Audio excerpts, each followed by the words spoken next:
Hey everyone, it's GosuDad and welcome back to Season 5 of the Blizzard Online Ladder.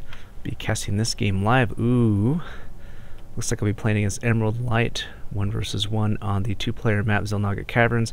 This map is being removed for Season 6, so this may be one of the last times I get to play Xel'Naga Caverns on the 1v1 ladder, at least for the next season. This map has been in the map pool since the beta, so very familiar map indeed, and it's time to check out some other 1v1 maps. I believe the new maps from Blizzard are from a map making contest, I think from the Team Liquid website, so those should be pretty fun to see what those are like next season. It's too bad that Blizzard didn't swap out some of the other maps, the 4-player maps that they had in the system. So now don't forget, playing against a Zerg player, so should be prepared for...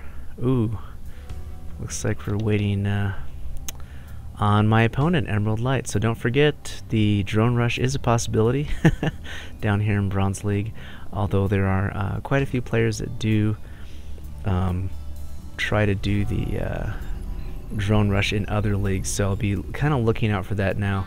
Don't forget, of course, the way to counter the drone rush is to just remain calm, and it will take him some time to get to the base. If he does indeed try to do that, I'm not expecting that, so good luck.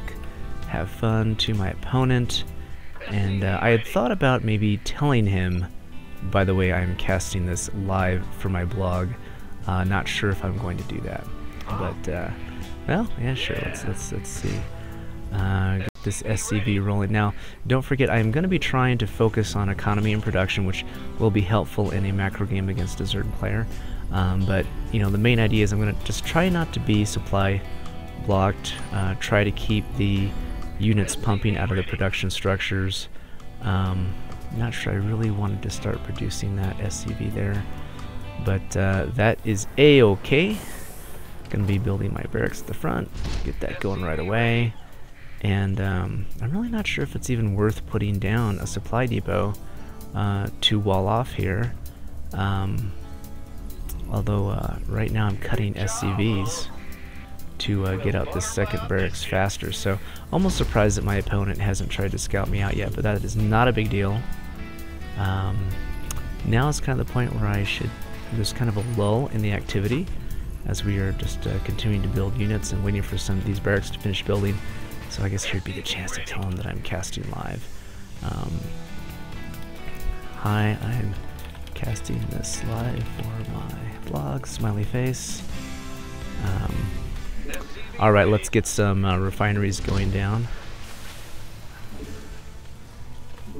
Okay, let's check out. Now, I really want to see if he has expanded yet, or if he's got something up his sleeve. Let's go ahead and... under attack. Under attack.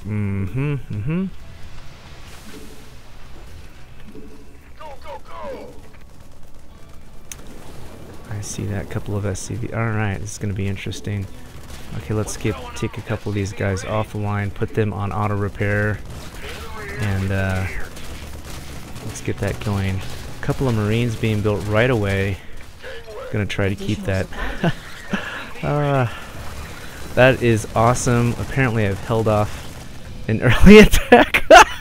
No way. So he really was going for a drone rush. Alright. Yeah, let's check out that replay right away, and we'll see what was going on with that. That is just crazy. Alright. GosuDad signing off briefly. See you guys next time. Hey everyone, it's GosuDad, and we are back into this replay of my game against EmeraldLight.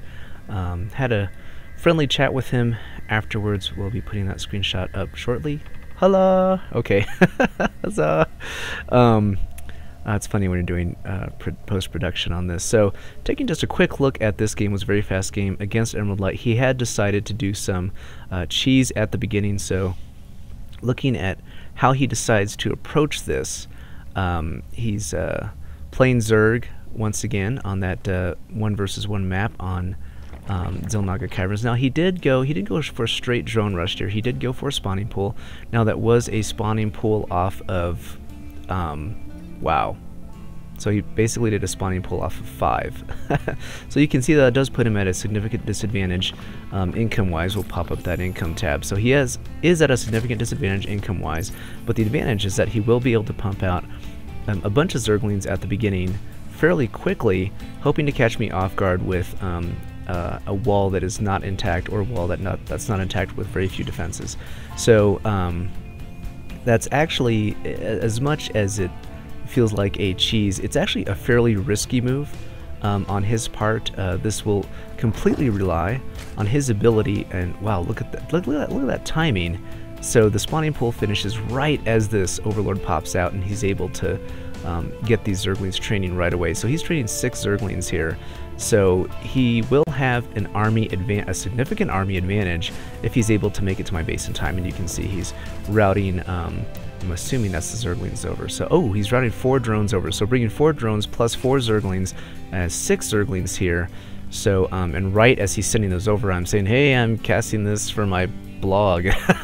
So if this wall is not up in time, or even if the wall is up, I mean, if he catches me with this supply depot down, I lift this up, oh man, just in time for these to come in. Now if the drones had come in, that wouldn't have been such a big of a deal, but with these Zerglings, that would have been a pretty big deal. Now, ooh, so he brought those back. If he would have brought those forward, that would have been a much more aggressive attack. So bringing the drones, so he brought in the drones to try to break down the supply depot, which okay, so he needs to move the drones out of the way and get those Zerglings in there instead. Oh, so he's got his units kind of clumped up here, not doing as much damage as they need to do, and these Marines are just gonna tear them apart. So, you know, I do really appreciate that he did GG when he did, instead of making this last forever.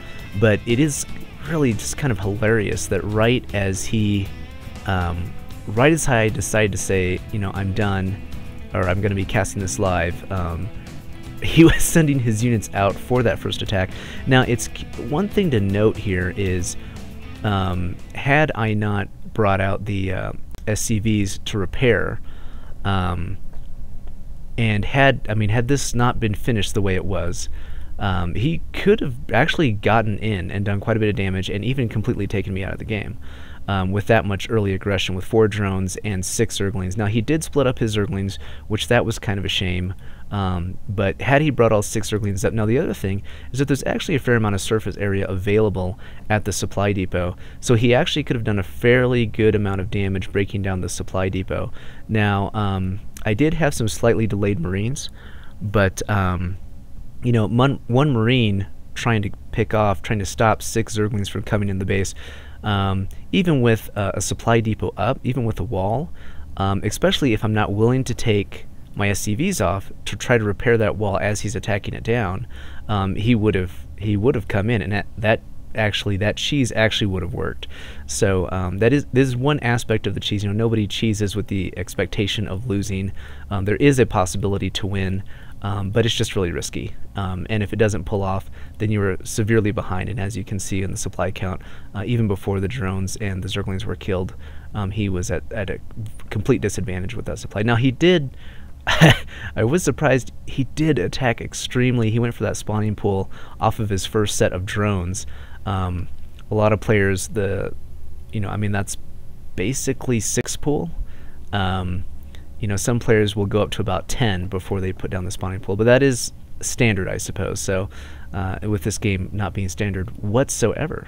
So, good game versus EmeraldLight, and GosuDad signing off. And an interesting way to start off the evening in trying to get a few more games in before the end of Season 5. So, GosuDad signing off. We'll see you guys next time.